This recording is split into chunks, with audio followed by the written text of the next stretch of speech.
Social media has been brought up a few different times on the show, and I think it is simultaneously the best thing and the worst thing to happen to the human race. 100%. And it's up to you, the individual, as to how, whether it's the content that you're putting out or the content that you're taking in. Yeah. So I also have to be very careful as to what I put out. You know, like if I have something negative to say about something or whatever, it's so easy to get on Facebook and punch those keys and blast it out there for the world to see. And then you're like, okay, what good did I just now do? You know what I mean? Yeah.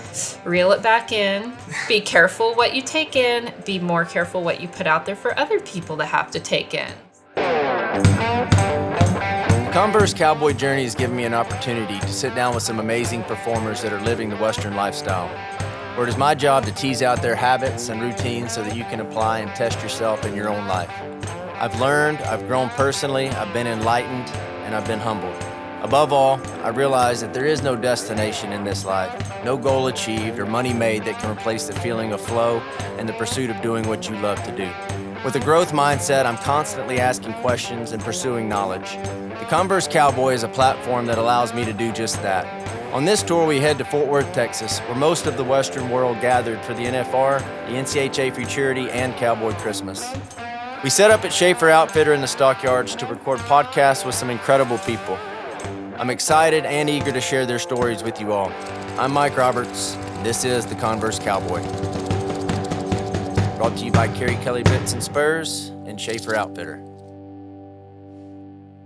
So, Danyelle Campbell, very grateful to have you on the show. We're here in the Stockyards there's a number of things going on. So it's during the NFR, we got the Cutting Horse Futurity, Cowboy Christmas, Country Christmas. There's people everywhere. Every junior event you could possibly have has moved here, and the team ropings and the all-in barrel race in Stephenville, and all this great stuff's going on, and I have to leave and go to Oklahoma City for a barrel futurity. I'm glad you mentioned that because I left that out. The junior NFR is going on at Northside, right down the road. Yep. So that is cool. So thank you for your time. Thank you for having me. Yeah, you're welcome. Yep. And with you doing that in 2 days, I know that takes a lot of time and preparation, mental preparation, and that's some of the stuff I want to get into is mindset. Yeah. Mindset for me right now was, okay, I need to get away from the horses and I'm going to go to Fort Worth. Yeah, sometimes you have to do that, right? Yes, and that's something I want to get into at some point. So, multiple NFR qualifier, multiple futurity champion. My question is, why did you wait every 7 years to go to the NFR? That was an accident. There's probably a very long answer to that question. Mm-hmm. The funny thing was, after the first 3 times, then when it came to be 7 years again, I actually, that was the only time I ever set a goal to make the NFR. So the only time I ever set a goal to make the National Finals Rodeo, I did not make it. And it was, I had a very good horse at that time, and he got hurt. So that was the reason. But otherwise, a lot of it was just circumstantial. Like the first thing I ever did, like when I was in high school, is I loved training young horses always. So when I was 16 years old, I had trained and competed on the horse that ended up being the 3rd highest money earning futurity horse of the year. So, and I was a kid in high school. And my first year out of high school, I went to my first National Finals rodeo. But it was just kind of like, hey, I'm going to go to some rodeos, and I go to Denver, the National Western, and win it. And then you're just kind of like, whoa, like how, I mean, I knew I had a good horse, but I wasn't expecting that. So then you just kind of go, and it happened. And that's kind of how it went. So there were a few years that I actually did haul and things didn't go right, but I was always pretty smart, and tried to be financially smart about it, which is hard when you rodeo because it really doesn't make sense to be financially smart and be a professional rodeo athlete at the same time.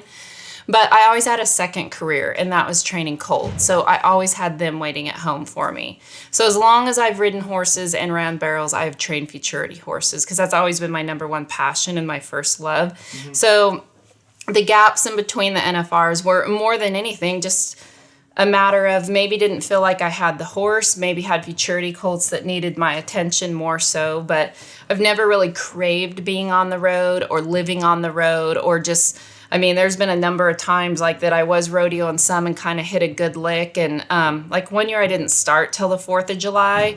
And within 2 months I was in the top 10 in the world. And then my horse ruptured a tendon and I was out. And rather than, trying to find something to lease or do something to get there, I was just like, you know what, I'm done. Like this is it. So just never was a huge goal. And I know that that's crazy because that's every little girl's dream. And I'm glad I did it. And I'm not going to say that I would never want to do it again.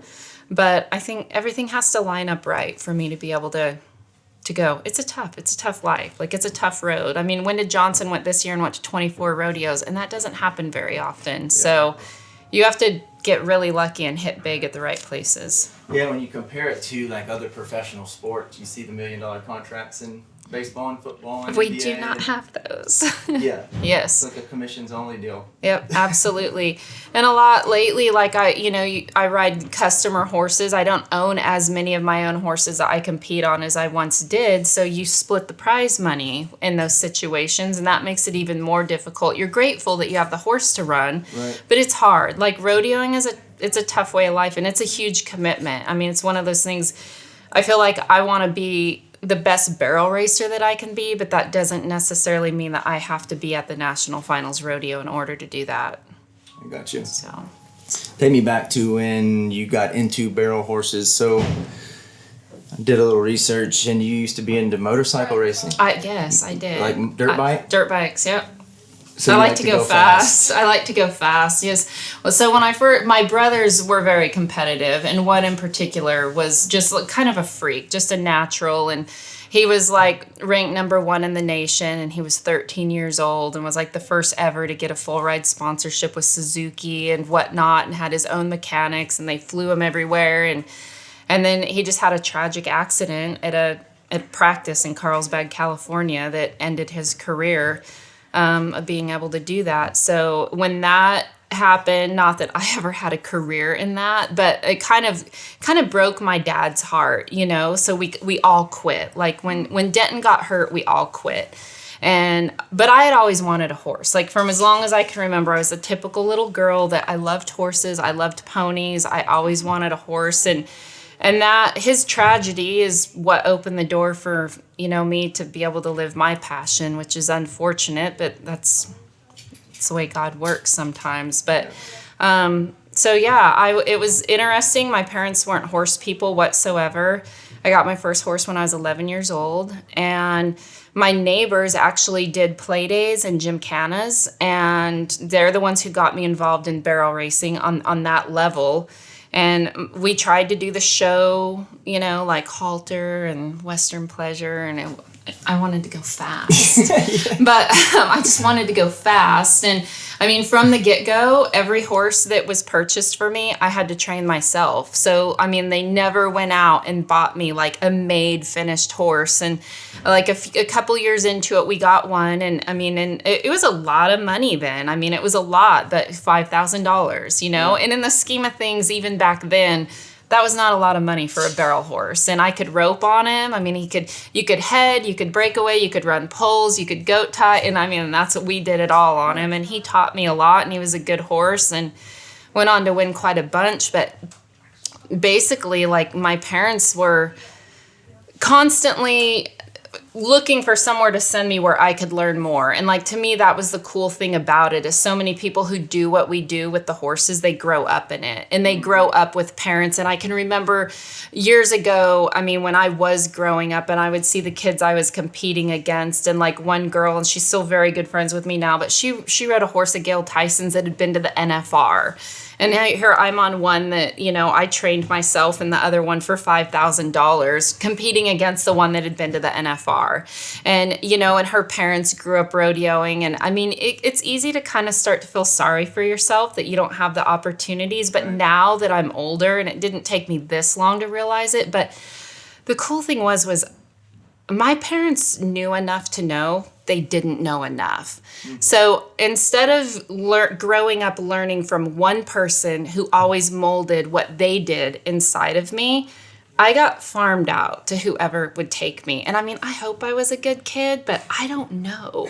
So I just got farmed out to whomever. And I mean, saddled horses, swept aisleways, cleaned stalls in hopes that I could watch and learn. And that's a lot of what I did is I just watched. I watched them train. I watched them learn. To this day, I'm way better learning if I can watch somebody than if you try to explain it to me. But I was blessed to ride with some incredible horsemen and women, and some that won a bunch, a couple NFR qualifiers, but a lot of people that were like under the radar that were some of the greatest horsemen I've ever ridden with in my entire life that nobody would ever hear of. Like a woman named Chris Arthur in Southern California. Her name is Chris Steele now.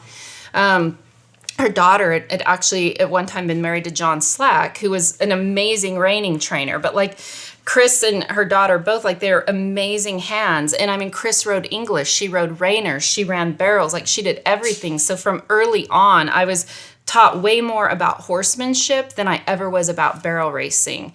And then when I moved to Utah, while I was still in California, I rode with like Chris Benedict and Chubby Turner, cutters, and rode cutting horses some, but just would watch. Everywhere I went, I watched. I tried to figure out the horsemanship aspect and why a horse does this or does that and moves that way. And when I moved to Southern Utah, I rode with a cutting trainer named Bob Robinson, and he was just an absolute amazing hand on a colt. And he taught me so much that I still apply to this day to what I do. So the getting started in horses with parents who weren't horse people, when I thought it was a curse, it was actually an enormous blessing. And I probably went way deeper into that than you expected me to, but it's kind of cool because I think a lot of people when they're growing up, they feel like they have to have that opportunity or they have to have money or at any stage. And I think that's the glory of barrel racing is it's not judged in any way, shape, or form. It doesn't really matter who you know. It really doesn't matter how your horse is bred.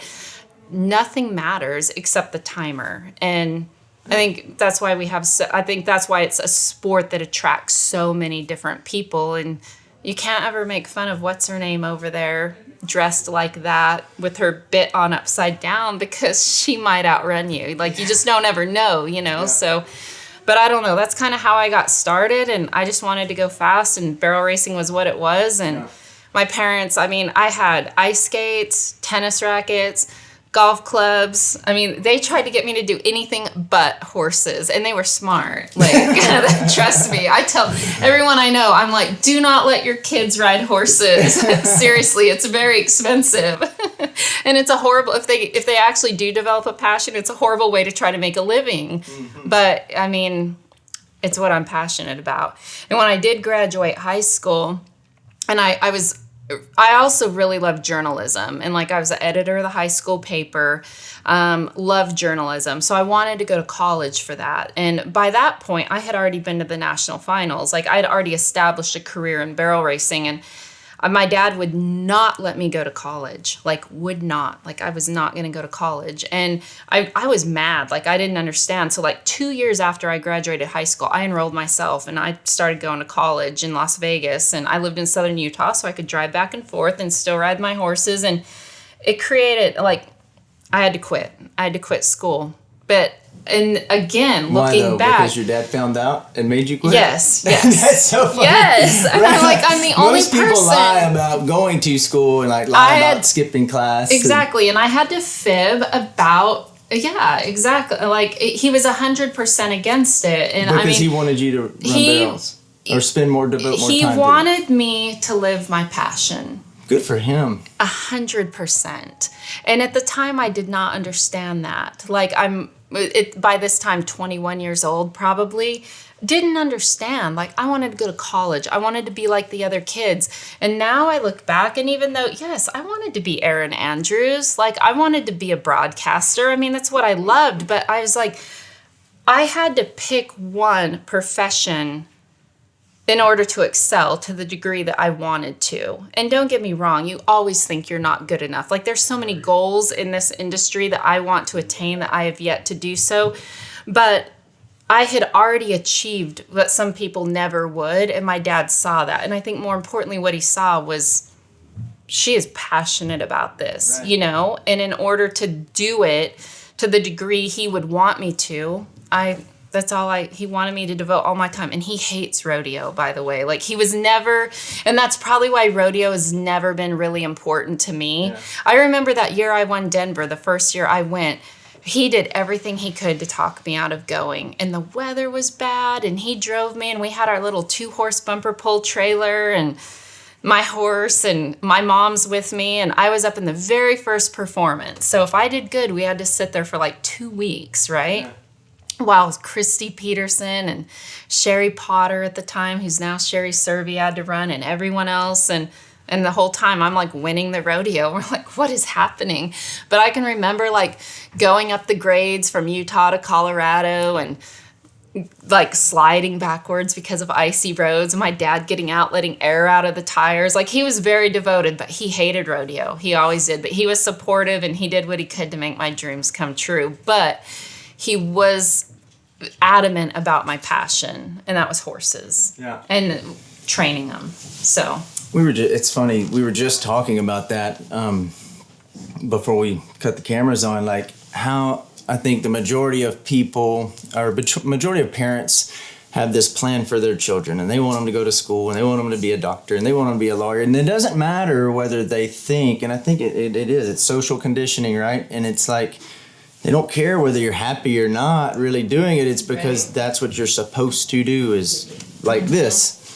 And I say that's bullshit, you know, and I say like, the same. I like commend your dad for saying that and really pushing you to do it. And even though you may not have understood it at that time, I'm sure you look back now and you're like, thank you so much. And absolutely. No, and I'm the same way. Like, I think it depends a lot on how kids are raised, and what they're exposed to. Like, I think some children, they need to go to college. They have to experience some of the things they didn't get to at home. And I mean, if I was ever sheltered, it was because I sheltered myself, because I'm a little bit of an introvert and I'm quite shy. But like, I didn't live a sheltered childhood. And I think being out rodeoing and meeting other kids and whatnot kind of gets you out there. But some kids don't experience that. Like, they need college to grow up. And I didn't feel like I don't think I needed it for that.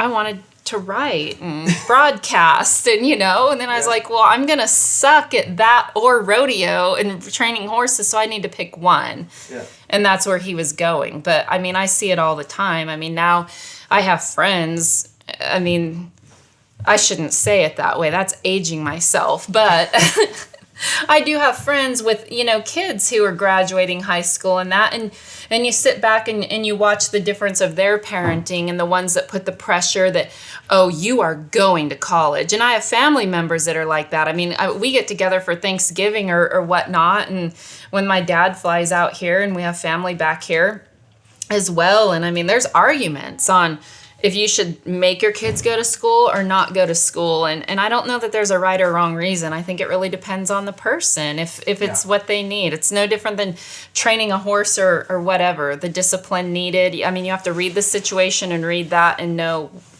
what's best for that person's future, horse's future. For sure.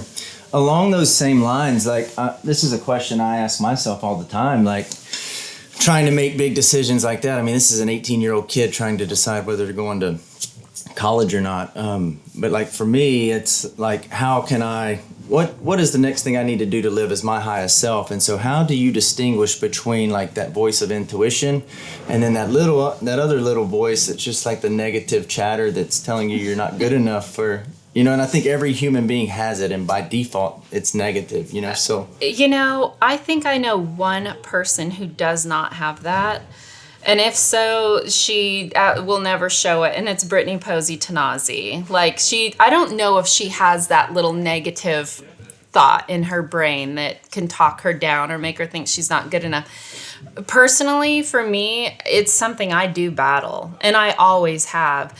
And I've always had a fear of losing. That's the hardest way to win, is to have a fear of losing, you know? And I don't really know where it stems from, but like when you're talking that, like how you overcome that, or it's still something I work on every day, and I think everybody has to. Mm-hmm. I mean, I read books, I listen to podcasts, I do whatever. And like the ironic part is when it comes to coaching somebody, and I've worked with a lot of really young girls, that's my number one thing is like instill confidence, build confidence, make them know they can conquer the world, make them know they're good enough. But also it's okay to make a mistake. We're going to fix it and kick ass next time. And I think that was a little bit where I am like, it's not okay to make a mistake. Well, you're going to make a lot of mistakes in life. Yeah, and right? If you're a horse trainer and you're making your living on young horses, you're going to fail more than you succeed. Like I don't care who you are. That's just part of it. But it's a struggle for me. And I mean, it is something that I try to help other people with all the time. And I think the reason I am so passionate about helping other people is because it is a struggle for me. Like I notice this is a weak spot for sure. Yeah. But when it comes time, like I might try to talk myself out of a lot of things.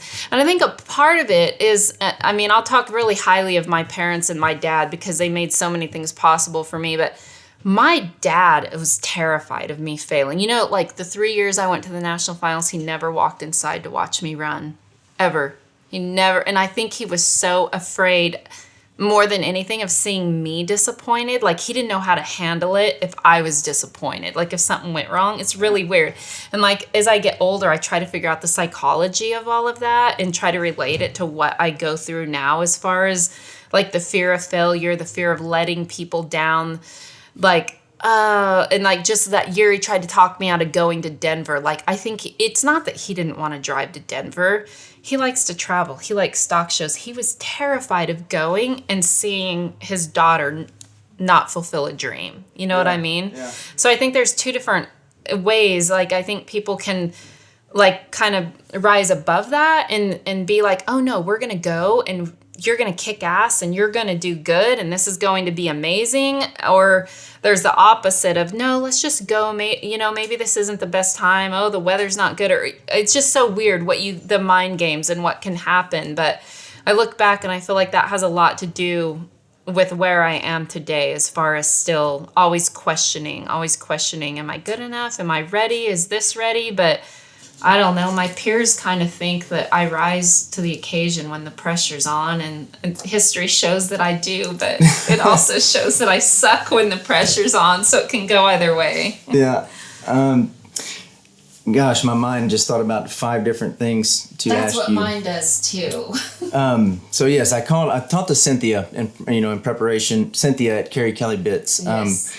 In preparation for this and just trying to find out more about you. And that is the one thing she said. She's like, Danyelle knows how to win. And she's like, I've learned so much from her. I guess you guys are working together on some stuff. Mm-hmm. Yes. And so that doesn't just happen. I feel like there's people with fixed mindsets and there's people with growth mindsets. And mm-hmm. I follow your Instagram stuff and I see your content putting out, and that stuff lets me know that, yes, you're following and doing the things of someone that has a growth mindset. So I'm curious, you mentioned like it's a constant practice. Like what are some of those practices, I guess, to raise your awareness around like trusting your intuition versus letting that little voice take over? That little voice can take over 98% of the time in my life, and it probably does. But I think when I get on a horse and it's time to go in the arena and compete, it's gone. Like I feel confident always.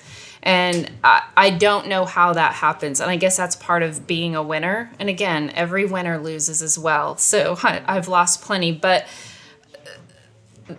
that's all I can say is like a lot of times that the negativity, that little voice sits there and is like, nope, you're doing this wrong. You're not ready. You're doing this wrong. I mean, I got up this morning and worked all 8. Well, I didn't get time to all 8, but 6 of the ones that I'm taking tomorrow morning to Oklahoma, and just like How does this feel? Is this right? Walking, perfect patterns. Does this feel right? And the whole time my brain is like, this isn't right. This isn't right. I don't have time to fix this. I need to fix this. I still don't have this right. So that voice is always going off in my head because I'm also a perfectionist. In everything I try to do, I'm a perfectionist. It's really hard to be a perfectionist when you're a horse trainer in a speed event. Like, it's nobody's opinion, right? It's the fastest time wins.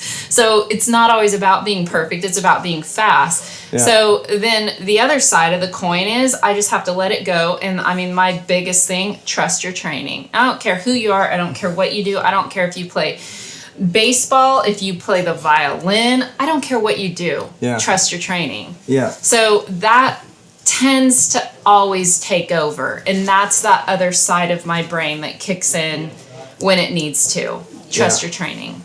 So...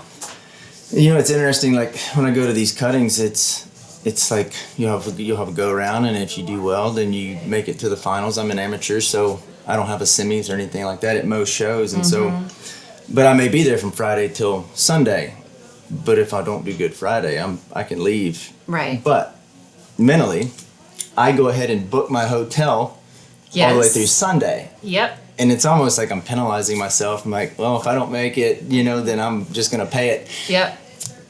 I've yet to leave without staying till Sunday. Yes. Knock on wood. And I know it's going to happen, right? Like, I'm not perfect. But I think it is a psychological thing. There is no if.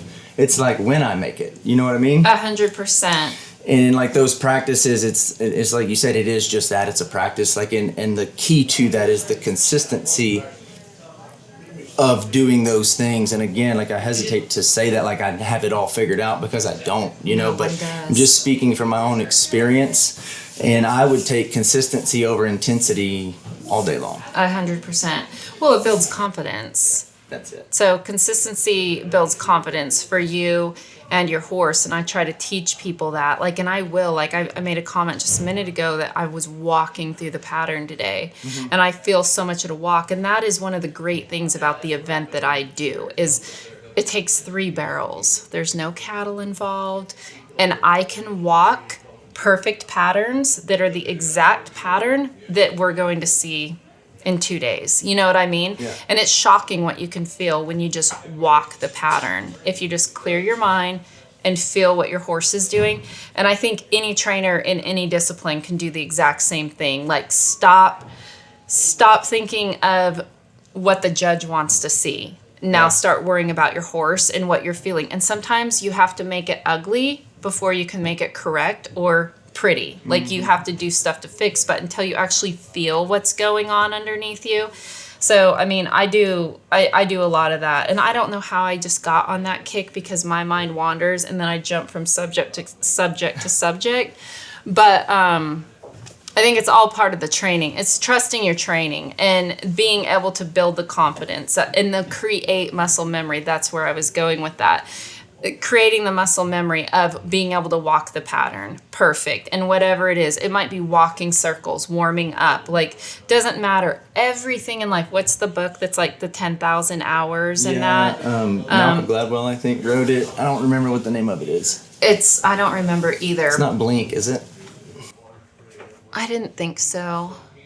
I think it's Malcolm Gladwell. I don't know if it was him or not. It may not be. I know he mentions that. I don't know if it was him that did there was the study, one, and it went to like the people in Silicon Valley and all of this, and like how it truly, like Bill Gates, like 10,000 hours to become good at something. How many hours do you think you have right now? I don't know. I don't even know if I could count. And if I said it was 10,000, then I would totally age myself. So I don't know how many hours it's been. You got to remember, I didn't grow up doing this.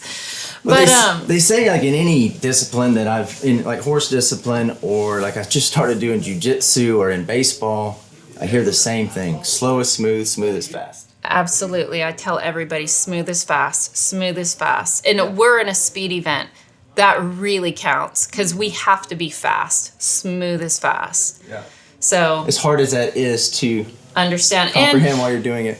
And I contradict myself because I also say there's no substitute for speed. Like, those are my two sayings that I tell people. Smooth is fast. There's no substitute for speed. It's a speed event. But it's true in both cases, you know. But I like to ride a racehorse. Like, if I had my preference, I ride a horse off the track that was like a quarter horse racehorse. Really? So there is no substitute for speed for me. Like, that's what I want to ride. But then you got to figure out how to smooth it out. And smooth is fast, and it wins more often than not. But confidence and consistency wins all the time. Yeah. So. Did you find it? Outliers by Outliers. Yeah. Outliers. Outliers. Great book. Great book for all anybody who hasn't read it. Yeah. Some get a little out there deep for me. Like, I don't get quite that intellectual, but I have read quite a few. The one you mentioned earlier, I've read also. So it's been a few years. I had a friend that she would always recommend all those. Any book like that I ever had would come from her. And she was amazing. She is amazing. She would always like highlight and underline everything like specific to my life and then send me the book. She's like, that's awesome. Yeah, she's pretty cool. What is, since we're talking about books, I'm curious, what is, what's a book that you've reread the most? Oh, wow. Really?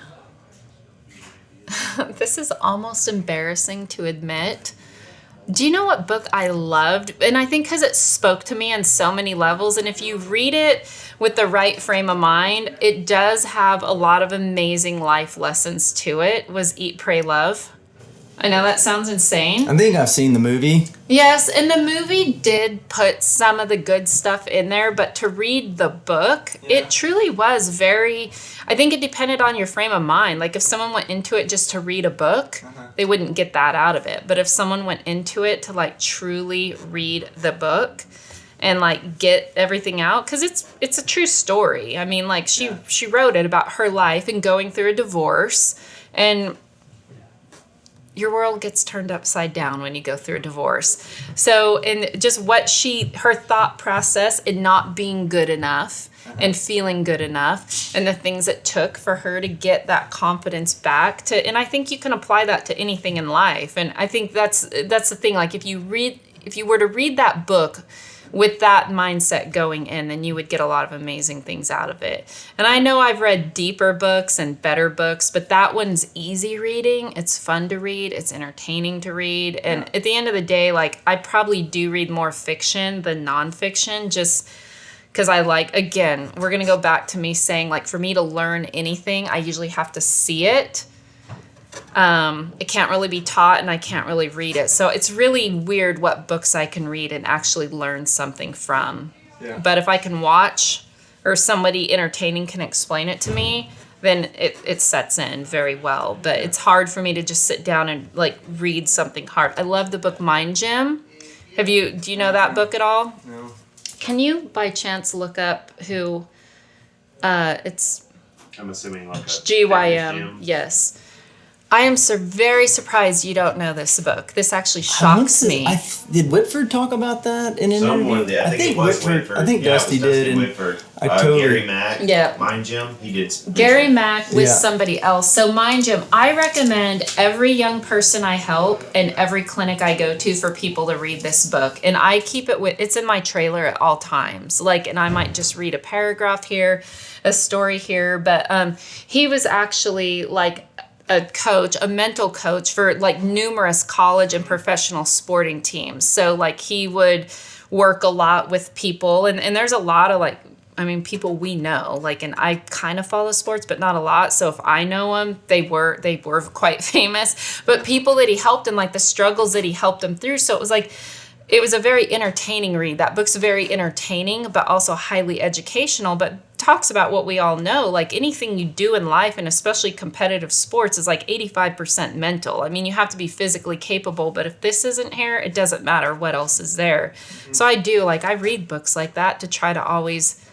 boost and, remind and whatnot. But that's a great book. Like I would recommend it to anyone, even if you don't compete in sports. Like the book, it's a good read. Like it's easy to read. It's very entertaining. Yeah, I'm the same way. So I like to read and I also like to listen to audiobooks, but I like the books themselves I'm a slow reader, but I want to highlight, tab the page, and then I'm going to come back and look at it again. Right. You know, to My really mind make sure gym. I understand that. Yes, my mind gym it has highlights all over the place. So, but little things like that. It helps if I can link it to a story that's entertaining rather than just being lectured.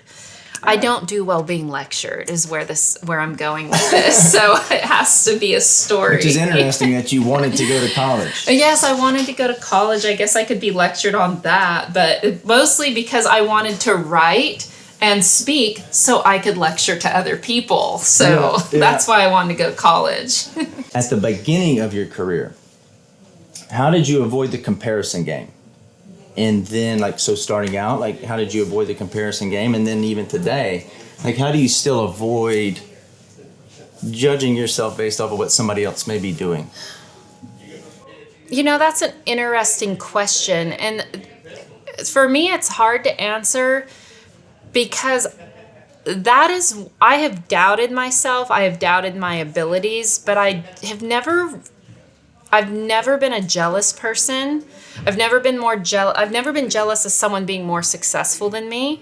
I've always known what it takes to be successful and I've recognized why some people win consistently. And I've never compared myself to them. I've just never even, Instagram and the way social media is now and people filtered and looking good and all of that, I want to look good too, but I don't compare myself to that. You know what I mean? I've never been a person to compare myself and feel less superior because of what I saw somebody else doing or achieving or looking like or anything like that. So it's hard for me to answer how I've overcome that when that's truly never been a struggle of mine. I'm genuinely happy when I see other people do well because I know what it took to do it. Very few people are lucky in barrel racing. And if they are, it's very short-lived. Yeah. The people that you see win and they're my peers, they're not lucky. They're amazing. They are not just lucky. So I don't know how to answer that because it's not a struggle I've ever been through.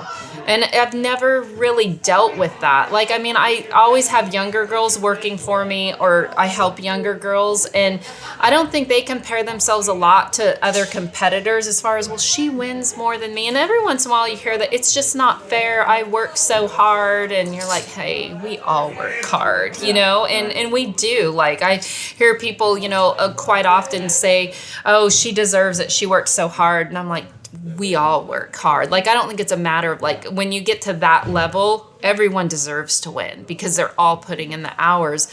But occasionally I'll be around a younger girl who is struggling with comparison. But honestly, nowadays it's more about body image and appearance than anything, which is quite sad that that's what it's come to. But that's what it's come to.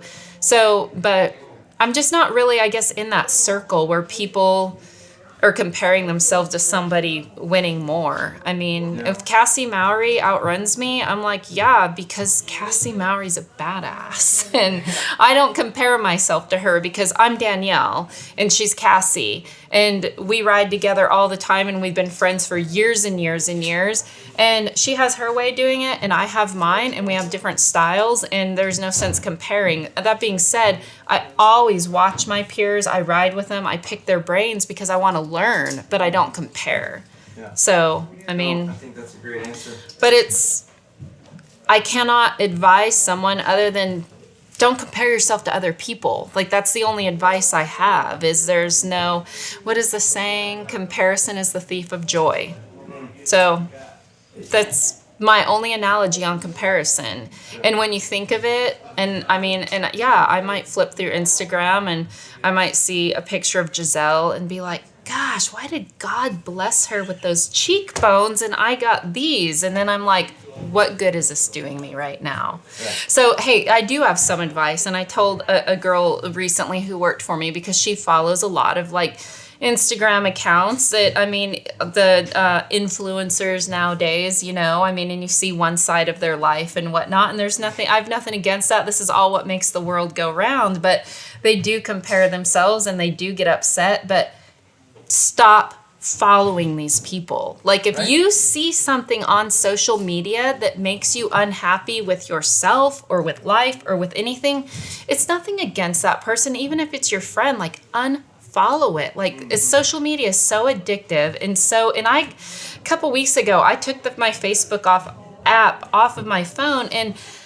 I have to do social media to a degree, and I suck at it. And I'm like, I hope Carrie Kelly doesn't get mad. I'm like, I'm sure I need to be making a few more posts right now, or whatever. But the bottom line is, like, I don't like to draw a lot of attention, and I don't feel comfortable playing that role. But so I'm forced to be on social media. My dad hates it with a passion. He gets mad. I'm like, Dad, it's free advertisement. Like, it's silly not to use it it's marketing, and we have to market stuff. But at the same time, like, I just wish more young people would understand, like, you don't have to follow these people. You don't have to look at it and envy what you're seeing on social media. Like, take that part of it out. Like, use it for the good. Like, on Instagram, I follow inspirational accounts, a lot of accounts that, I can't even say what they are because they're, there's a lot of probably cussing involved, like the names of the accounts aren't that, but they're very funny, highly entertaining. And I get on Instagram to feel good, whether it's to laugh or to have something inspirational. Like, I probably only follow 10 or 12 people that I actually know in real life, or like normal people. And it's nothing against that, but I followed quite a few supermodels, actresses, whatever. But if I ever got if it ever made me feel bad about me because of what I was following, no matter why, it didn't matter the reason. If I had a bad feeling when I looked at something, X-nay it from your life. Yeah. I don't think enough people do that. No, I agree. There's something on comparison. Stop giving yourself stuff to compare yourself. Don't. No, for sure. Don't compare yourself to that stuff. And that's totally in your control. And I think there needs to be a level of awareness around that. Right. Because I'm a lot the same way. I'm very selective as to who I follow on Instagram. I do the Facebook thing again just for the show. I don't understand it. And it's funny. Like, social media has been brought up a few different times on the show, and I think it is simultaneously the best thing and the worst thing to happen to the human race. 100%. Yep. But it depends on how you as like a loaded gun. It depends on how you use it, whether it's harmful or beneficial. Right. And it's up to you, the individual, as to whether it's the content that you're putting out or the content that you're taking in. Yeah. So I also have to be very careful as to what I put out. Like, if I have something negative to say about something or whatever, it's so easy to get on Facebook and punch those keys and blast it out there for the world to see. And then you're like, okay, what good did I just now do? You know what I mean? Yeah. So you have to reel it back in, be careful what you take in, be more careful what you put out there for other people to have to take in. Yeah. So along those same lines, I'm curious to know what your routines are. Like, I'm super consistent, probably too much, but my morning routine, I have to do certain things. What is a typical day in the life for Danyelle Campbell? It's all over the place. It's the polar opposite of a routine. I'm probably the worst person in the worst and best person to work for, because there is no routine whatsoever. But it's oh, hey, we got nothing to do for a few hours. Just go chill out in the house. You know what I mean? So, but no, it's my days change a lot. It's very weather dependent. I train. I have a plowed up dirt patch in a broodmare pasture that has 3 barrels in it, and that's where I train my horses. So I don't have a covered pen. I don't even have an arena. How many are you riding right now? I haven't started all the 2-year-olds that are ready to start on the pattern. I haven't even been riding because I've been focused on these futurities with 3 and 4-year-olds. So probably about 18 right now, and I need to get some of those out of the program, but I've got 12 2-year-olds coming into it. So it'll be quite a few. Is that maxed out for you? That's so maxed out. And I love it. And I have some great clients with really nice horses, and I love every part of that. But It is hard. Like when I was only riding my own horses, I would have 3 max per year, like of each age. And like this year I started out with 12. So, I mean, that was a lot for me, a whole lot. Again, I mean, Texas, rain, cold, wind, heat, insane heat and humidity when you're from the West Coast that you're not used to. I was going to say I'm from Louisiana. So. Yeah, so you're laughing at me because I'm making fun of the humidity in Brock, Texas. And I'm like, I'm from California / Utah by way of Alberta. So like none of this works for me. But yeah, when you don't, and I don't have lights.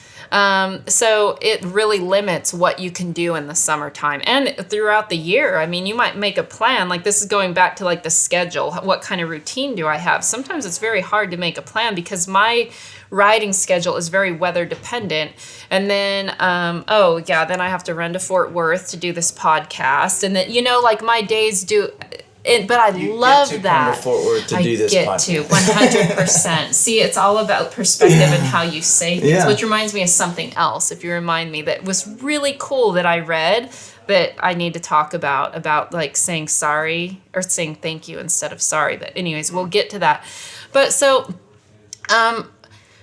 I don't have a set schedule. I wake up in the morning. I never set an alarm unless I absolutely have to. And some mornings I wake up at 5 and some mornings I wake up at 7 and it's okay. Doesn't matter when. And I drink. Do you set like an intention? Like I want to wake up at this time? Never. You're just like, I'm going to go to bed and when I wake up. The only thing I really do that I don't is I'm like, I'm going to wake up and I'm going to get on that Peloton. And I wake up and I look at that Peloton and I'm like, not this morning. Such a good idea last night. It was always a good idea last night. Yeah. So that's about the only thing I ever really intend to do that I don't do. I drink a V8 Energy. I'm not a coffee drinker whatsoever. And that's how my morning starts. And so it really just depends. Some days I'm very laid back and I just kind of go out and I'm like, okay, let's see. We're going to grab that horse, then this one. And other times Meg, I have this amazing girl that works for me. Her name's Meg. And it might be the wee hours of morning and I'll send a list. These are the horses I'm riding in the morning. This is the order. This is what's going to happen. And also we have to do this. Like it can drive some people crazy.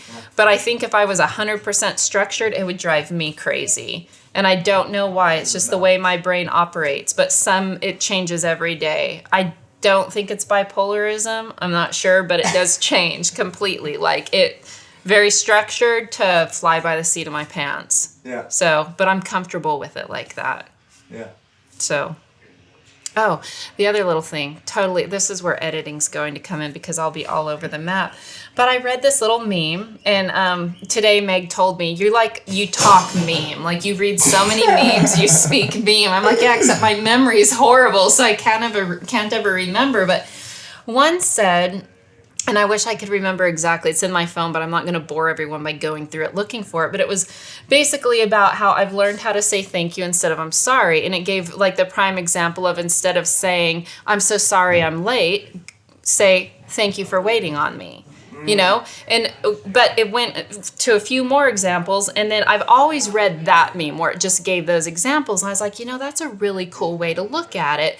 But then I read one recently that said the exact same thing. And then underneath it said that way you're putting positive energy onto the other person. Like just simply the word thank you is more positive than the word I'm sorry. So now you're putting positive energy all around you, internally, externally, instead of negative. And I was like, that's pretty amazing, actually, when you think about it. I have tried it. And I've been around people who do both. And I've 100%. 100%. Like, we're always taught that we're supposed to say sorry for this, sorry for that. I'm sorry I did that. I'm so sorry I forgot to do that. And then, but when you really think of it, like, it's nice to feel that way. Like, that means somebody cares and, like, they are.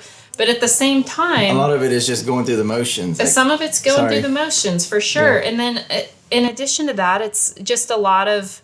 Because I was always like that. Like, I'm a people pleaser. So, I mean, it stems from my dad. He was really hard on us. And that's probably, like, if we go back to earlier in our conversation of, like, my fear of failure that I still have to this day, like, Barry Campbell was rough on me, and he was rough on my brothers. Like and he didn't understand the difference between a horse and a motorcycle, like 100%. Like you could control the motorcycle, maybe not the people around you, but you can't always control the horse, especially when you're 11 years old. So, but he was a perfectionist, and he demanded excellence, and I had a huge fear of failure that came from that. But again, I get off on some little side subjects there, but the negativity of just putting out there and saying sorry, like I think I kind of grew up with that, like never quite always feeling like, oh no, I messed this up, I messed that up, oh, I didn't do this quite right. So I kind of grew up a very apologetic person, always wanting to please those around me,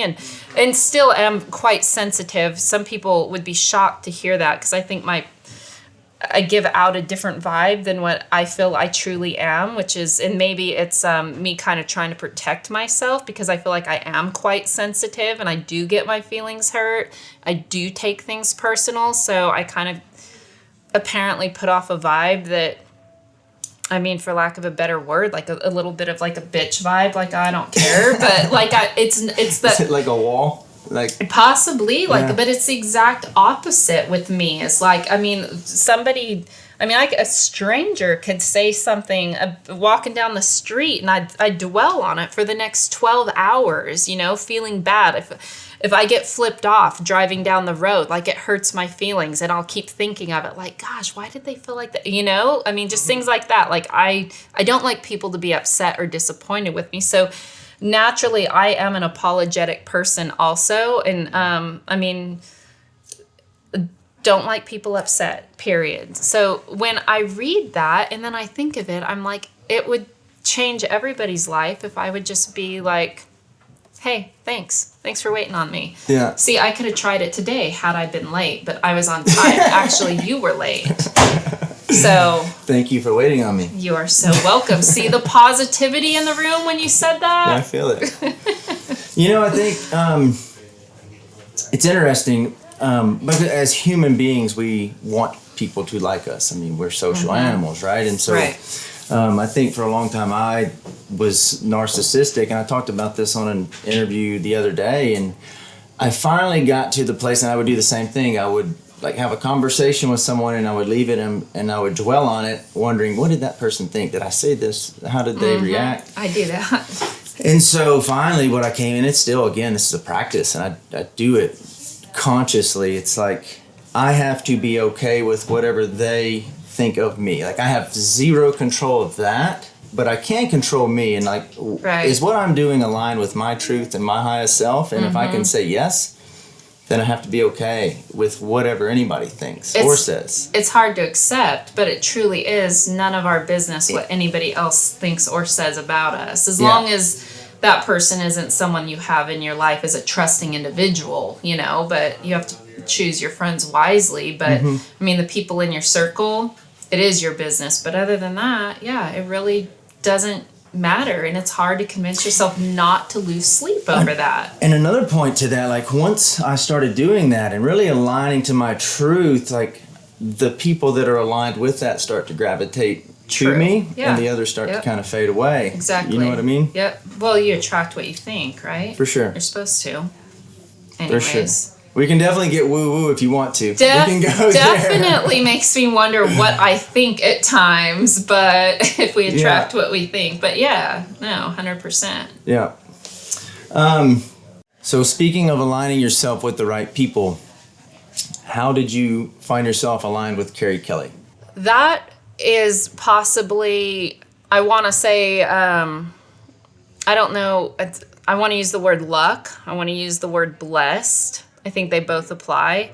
I hope that he feels it's mutual, but that literally fell into place. And I mean, I guess a person could say, well, it's not luck, it fell into place because I've probably earned that in my career, you know, to be able to be in the position to not only help design the bits and say what will or won't work, because I have ridden so many horses and still do, and ridden with so many different people that I understand what other barrel racers want as well, and just what feels good in your hands.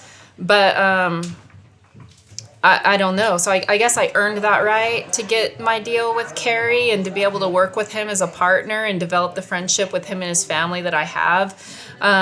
I didn't know what to expect. I mean, I'd never met Carrie. I knew of him. Were you riding his bits before y'all He didn't connected? make barrel bits before, so I did not. And I take that back. I misspoke. I did meet him one time. Years ago, an ex-boyfriend went there, and I was with him, and he was getting a bit made or spurs. I don't even recall. And I met Carrie at that point.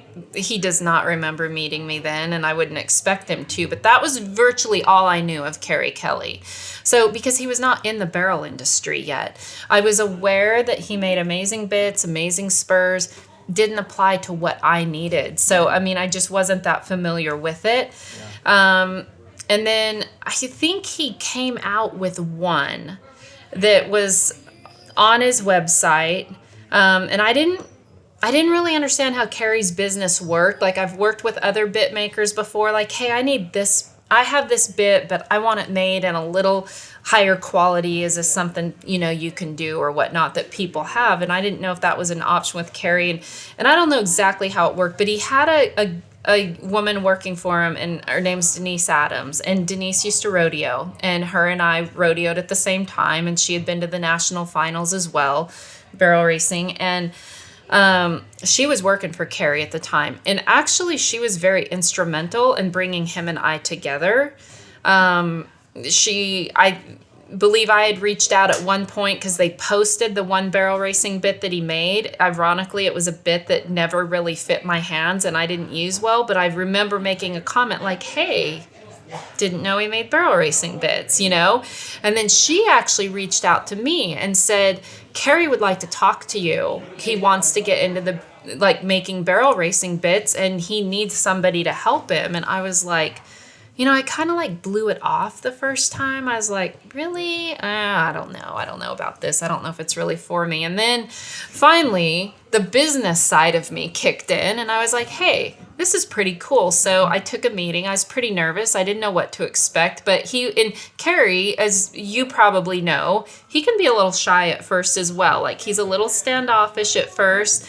I'm the same way. So, but it was good. It went well. I felt like we hit it off right away. And I took some bits that I really liked and kind of gave him an idea of this is the kind of stuff I like. This is what I want. And some of the bits that we've come up with have been kind of upgrades and variations of what I was already using that I knew worked for me. So the concept is the same, but the quality is certainly different. Like, I had one bit I used so much that was getting made in China, and every time the people would get a shipment in, the mouthpiece would be in a different place. Like, there was no consistency. The mouthpieces were very crude. They weren't good for a horse's mouth. So I took that in and I was like, this is an amazing bit. We need a high quality version. And it's his best selling bit right now. So it was an amazing bit. We just needed a high quality version of it.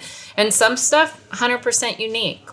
Nobody's ever seen anything like it before. So, your brains got together and, and he knows how to build them. He knows what works from his end, and I know what works. I laughed at him the other day because he made a change on one of our bits that I didn't think would, to me, it doesn't feel as good.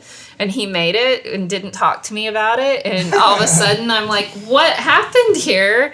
And yesterday in the booth, he was saying, oh yeah, but look, see, it slides the same. And I'm like, you're sitting there with your hands. Have you ridden on a barrel horse yet? Yeah. So we're able to joke and laugh and work with each other. And I think what makes it work is we do both respect each other as individuals and what we've done. And like I said, it's been amazing for me. I get really nice bits to try and ride and whatnot. And it's introduced me to a lot of great people too, not just in Carrie's business, but in the barrel racing world. I get numerous messages daily on Instagram and Facebook about, I need help with my horse. I need help finding a bit. And it's a cool way to stay out there and stay connected to the sport. And it's something I think a lot of people, it would drive them crazy. They'd be like, ugh, more messages. But for me, I enjoy helping people. Yeah. So, and if that's in way of a bit, perfect. I mean, I've never charged for the help. Like, people send videos, here, I'll pay you. I'm like, I don't want your money. I mean, I do clinics and I take money, but when people send stuff, like, I just want to help people. Yeah. Like, I know how frustrating it is. I grew up with parents that didn't ride. Like, I know how frustrating this is. So if you can help someone, I guess that's my role in life. Yeah. But, so Carrie's been amazing. I think he's quality. a cool guy, really cool guy. He jumped on board with Converse Cowboy show early on and has been super supportive, and I'm very grateful for that. But his work as an artist and as a bit maker and spur maker, I mean, there is a reason why he is the most well-known in the world today. Absolutely. There's a reason he is who he is. And that's why I'm like, I'm fortunate, I'm lucky, I'm blessed. Sometimes I'm still like, how did I get this? And then I'll have to tell myself, and I'm not an arrogant person whatsoever. Like, I suffer the opposite actually, but I'm like, like, I've kind of been there and done that, and multiple spectrums of barrel racing and that, and I'm able to talk to people and help people, and I feel like I can help him design and I can help him sell, and that's the end goal, is to create a product that people want and they keep coming back for more, and I just feel lucky that he chose me, and that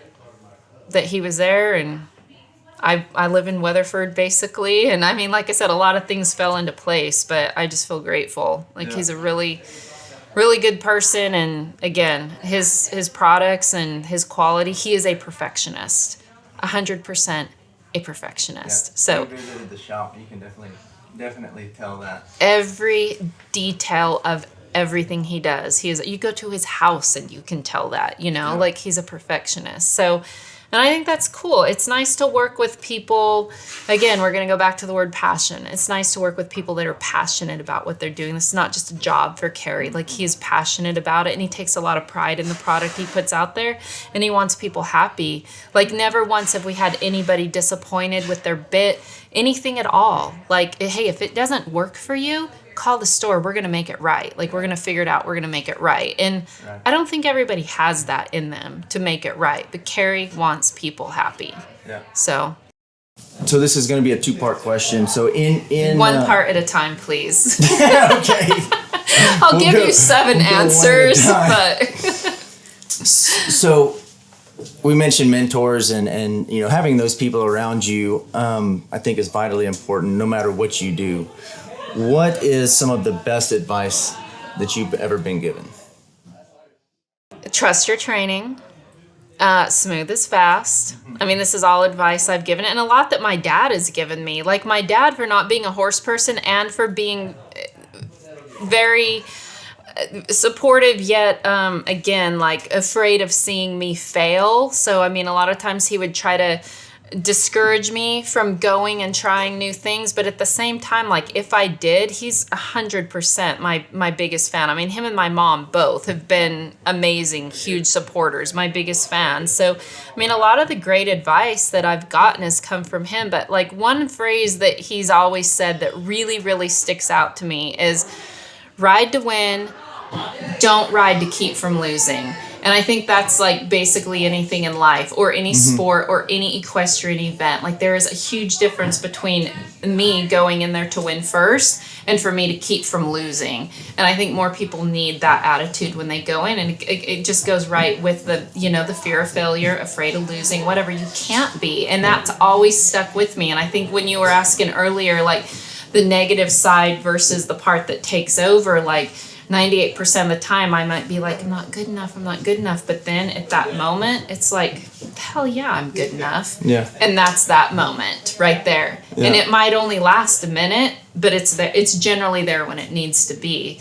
So I think that advice is like the basics of the law of attraction, Yes. Think about what you want to have happen, not what you don't want to have happen. I tell the universe daily, universe, I'm putting this out there for you. Bring it unto me.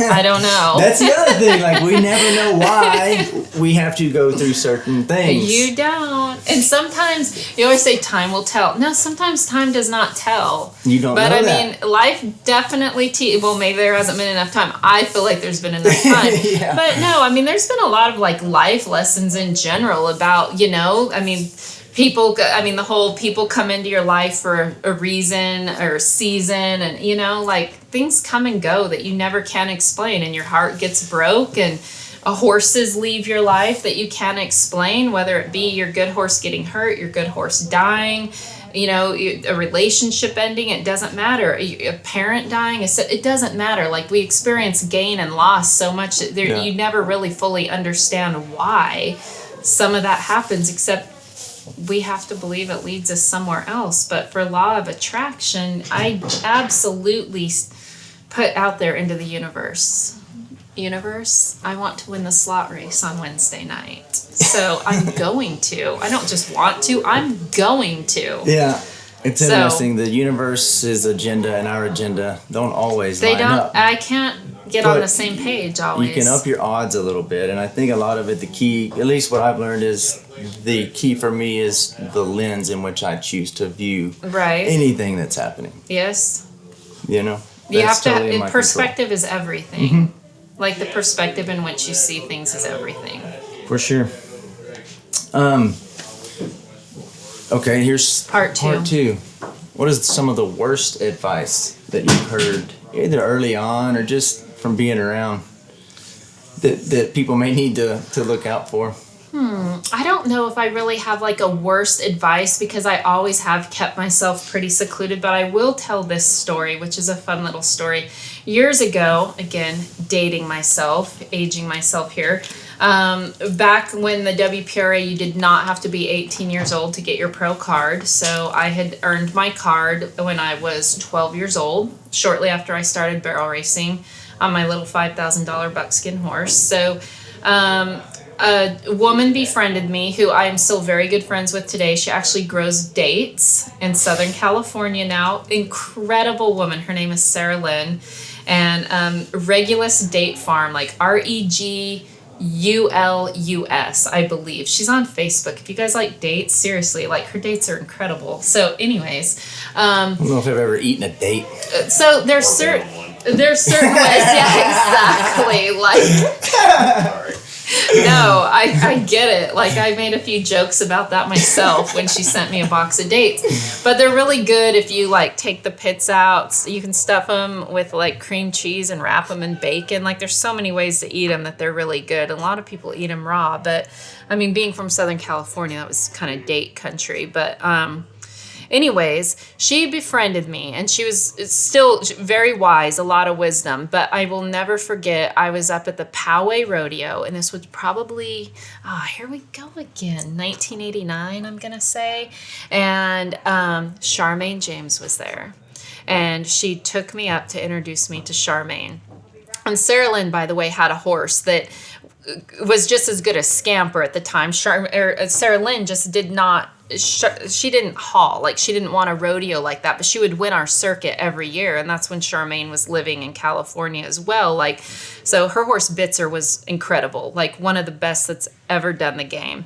And she took me up, and Sarah Lynn's like, Charmaine, do you have any advice for the youngster starting out? And she looked right at me and said, don't trust anybody. And I will never forget that. And fast forward many years, and Charmaine and I are hauling partners, rodeoing together, and she had a lot of wisdom, but I will never forget that, just because I was all, celebrity, googly-eyed, and here we are, don't trust anybody. And I was like, unfortunately, there was a lot of truth to that in this sport. And I mean, you don't want to think that. There's some amazing people and that will bend over backwards. I mean, I've traveled with Brittany Posey Tanazi, and I mean, that girl would do anything in the world to help me. I mean, I've sold trailers at a rodeo before that she had to help get everything out of my living quarters trailer because I sold it, and it's like 100 degrees in Clovis, California, the day of the short round, and she's out there helping me unload my trailer. Like, there's some amazing people out there, but you do have to be careful what you trust, and it's just life advice. But other than that, I don't know that I've ever really gotten bad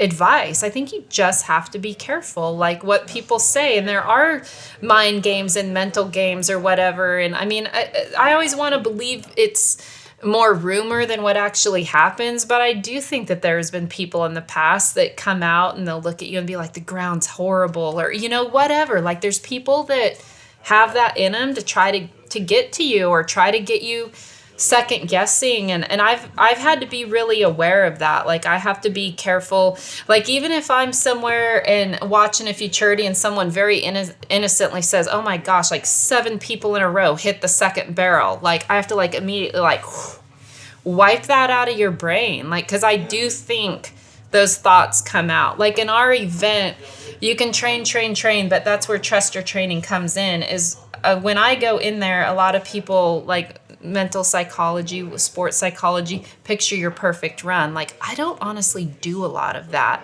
I picture positive things happening. I think of good things. I don't think of, oh, what if this happens? I mean, I think of positive things, but it's all about reaction for me. So Will you visualize your runs before you go? I might visualize an aspect here or there of the run, but very rarely if I'm going to go make a 15-second run, very rarely will I visualize, because it's not going to go the way I visualize. But I will think positive things. I'm not going to say it won't go, it's going to go worse. It might go better. But you know what I mean? Like, I feel like your subconscious has to be able to take over. Barrel racing is a lot of training and then reacting. You have to react to the moment of what happens, and anything can happen when you're on a 3-year-old going that fast in a snaffle bit, generally, having to turn, or if they slip. And I feel like if people get too caught up in this is going to happen, then this is going to happen, then sometimes when something goes wrong, and I think this applies to life also, if you think, oh yes, this is this fairy tale and this is going to happen and this, and then it throws you for a loop and you're like, now what do I do? You know what I mean? And I think the same thing can happen during a barrel run. Like, you have to but again, muscle memory. Like, all of our training is muscle memory. So when you go in there, I don't think you have to think so much about everything going on. You just have to make sure your thoughts are positive. At least that's what works for me.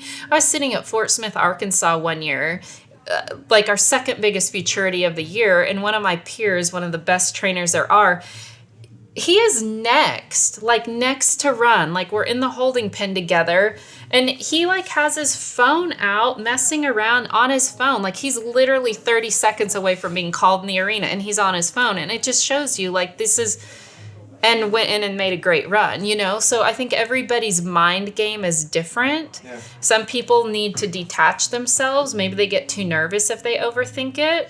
Yeah. There's situations where I want to talk to someone right before I run, and then there's situations where I want to be by myself, and I guess that's just the mood I'm in. So I think it's important people do what they know works for them. But you do have to think positive thoughts, period. Again, you have to go in to win, not to keep from losing, and you can't be afraid of failure. Right. But you have to think positive thoughts in order to win, and you have to believe that you're able to. But other than that, visualizing the perfect run, honestly, I don't. It doesn't work for me. No. I put too much pressure on it myself, and then I get sidetracked really easily. Like, I've tried to meditate. I cannot meditate. I've tried. It doesn't work. So I used to be the same. I used to say the same thing. And now you can. Now you're going to tell me you can. No, I'm going to say, what I'm going to tell you is the person that says I cannot meditate needs to meditate more than anybody. Well, it's now, tell me how you tried then. Like, what did you do? Okay, well, honestly, it was a weak attempt, okay? But it was an app on my phone that like went through this 30-day course of how to meditate. I don't remember. It was on Calm, that Calm app. It was some dude on there that would like walk you through meditating, and my brain just wanders all over, which is what it does if I try to envision a perfect run. So I envision the key points that I know I need to do as a rider to do my job in the arena, and I focus on those. Yeah. And my horse's positive reaction to me doing that. I'm not going to try to sell you on meditating, but it is so beneficial for me. I agree. And it would be. I would judge it very early on. I was like, I can't do it. I'm not going to do it. Can't do it. But with consistency, it's not about you're going to think, the thoughts are going to come, mm-hmm. and it's fine. Let them come and let them go. But what you find is with consistency and doing it every single day is that I'm more aware. I can control my emotions. I'm more aware of what I can control, what I can't control. When shit happens, when I'm not as reactive, I guess is what I'm saying. Right.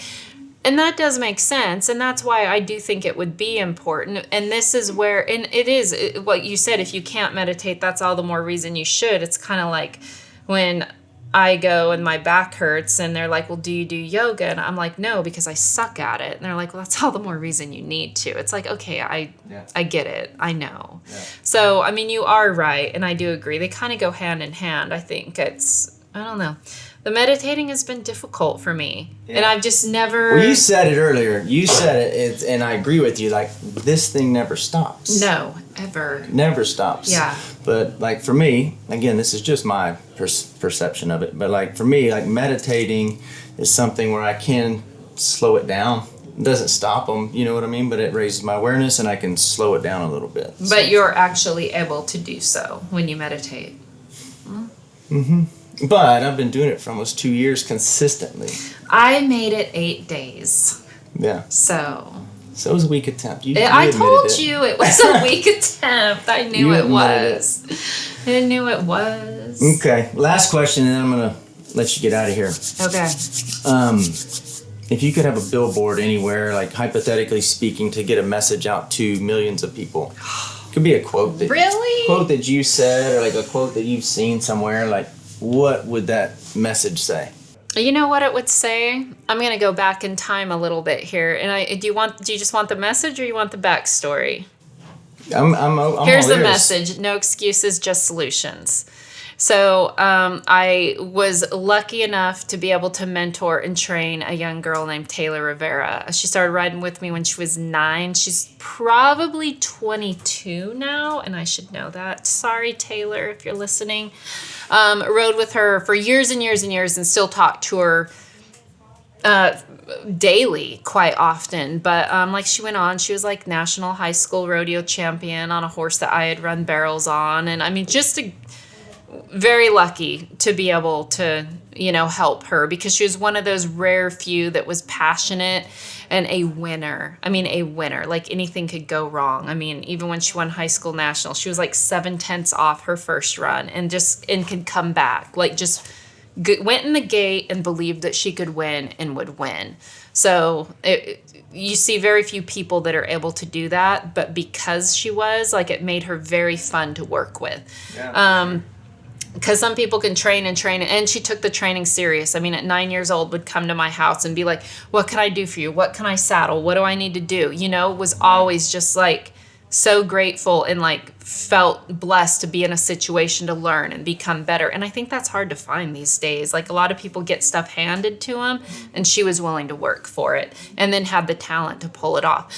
But anyways, her mom, often, as moms do, because they love their little girls and they hate to see a coach be hard on them. And I was hard on Taylor. Like, I love her like a daughter, and she's probably the closest thing to a daughter I'll ever have. But, I mean, at the same time, I'm her coach, and my dad was hard on me. So, I mean, I expect excellence out of her. Yeah. So, and a lot of people I help, like, if I know it's in there, it is my job to get it out. So, and I love them. Like, I don't do it in a, you know what I mean? But, I'm not like Bobby Knight or anything, but you know what I mean? Like, yes, exactly. It was nothing like that. But it's like, but always still let them know, like, hey, whatever happens in there when they call your name, like, you're still badass, and you got this. But hey, like, always let people know it's you don't want to fail, but it is okay. It's going to happen no matter who you are. But anyways, her mom would always make excuses, like, and she would sit there during the lesson, and Taylor would be doing something, and like, I might say, go circle each barrel 3 times, and she'd go around it once, and I'd just say something to her mom, and she would make an excuse for why. And finally, I was like, you know what?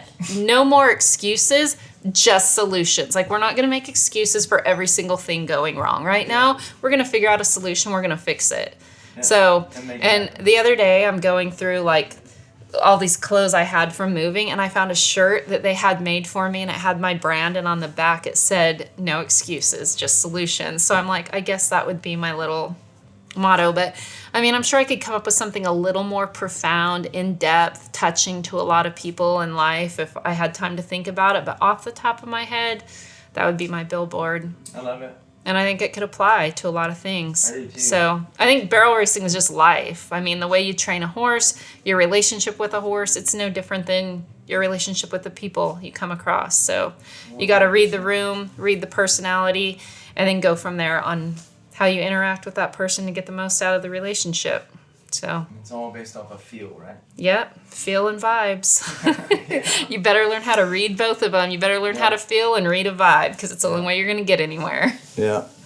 And that's the hardest thing, because you can't teach feel, I don't think. Absolutely You not. just have to- I've tried so many times. That's why when the people come around that you're lucky enough to get to help, that have that feel, like when I was young, a lot of people would tell my parents that, and a lot of great horsemen. I mean, I wasn't even a cutter, and Chubby Turner said that about me, she has more feel and more talent than, I mean, it cannot be taught. It's just there. And I didn't even know what that meant at that time. I was a kid, I think I was 13, and I still, second guess everything I do. I mean, that's part of being a horse trainer. You learn more every day. Like, we're always so far from being at the pinnacle of where we truly want to be. So that's what keeps us going, though.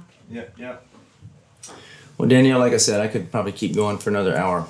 I appreciate your time. Very grateful for you stopping by today. Thank you. It was my pleasure. It's always fun. It's always fun to talk about myself. No, I'm just kidding. Well, we may have to do a part 2 to this one and let you talk about yourself some more. No, that's okay. I enjoy talking about training horses, because it is something I'm passionate about, but I'm pretty, like, if people ever ask for a bio or anything, I'm like, I have a really hard time writing down what I've won, but part of it's because I still haven't accomplished everything I want to. Like, I don't look at that list and I don't beam with pride. I'm like, there's so much I still want to do that I haven't done yet. Yeah. So, but no, I enjoy talking about life and horses. Yeah, I think that's good though. Like, there's never going to be that time. Like, there's never, at one point in my life, I thought once you get this much money, or you get this much of anything, or you can get to this level, then you've achieved everything. And these guys are probably tired of hearing me talk about it, but like, there is no destination. No, it is a journey. Yes. It is a journey that if you ever feel like you've reached everything you wanted to, then what's the point of going on? Like, you just have to keep setting new goals, and they could be little, they could be large, they could be personal, financial, successful. I mean, it doesn't matter. Fame, fortune, whatever. But I mean, my goal that I'm going to set is to ride the Peloton every morning, So I know I haven't, I have not reached the pinnacle. For any goal to come to fruition, I think you have to have a strong why behind it. So, I know why. I know why. Trust me. Yeah. But truly, I justify it by telling myself I only have so much energy to put in like right now at this very moment. All of my willpower and energy is going into these 3-year-olds. But nah, I know it's stupid. I know.